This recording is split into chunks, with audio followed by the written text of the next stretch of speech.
अखिल भारतीय भ्रष्टाचार निर्मूलन संघर्ष समितीच्या वतीनं कोल्हापूर शहरातील सर्व खासगी रुग्णालयांमध्ये वैद्यकीय सेवा आणि सुविधांचे दरफलक लावावेत यासाठी आंदोलनं करण्यात आली आहेत.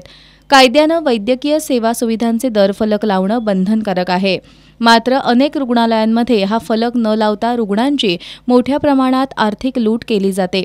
अशा अनेक तक्रारी संघटनेला प्राप्त झाल्या होत्या.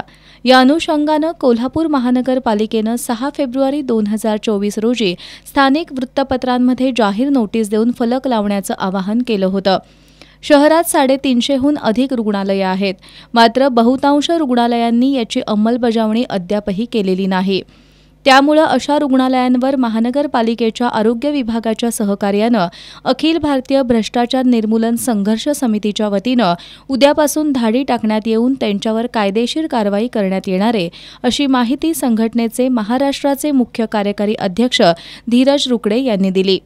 पत्रकार परिषदेला संघटनेचे विभागीय अध्यक्ष धनंजय सराटे, कोल्हापूर जिल्हा अध्यक्ष सूर्यकांत वायदंडे, शहराध्यक्ष प्रमोद कुर्ले, नियाज गवंडी, पूनम सुळगावकर, माधुरी जाधव, निकिता माने, ज्योती पाटील, पूजा शिंदे आदी उपस्थित होते.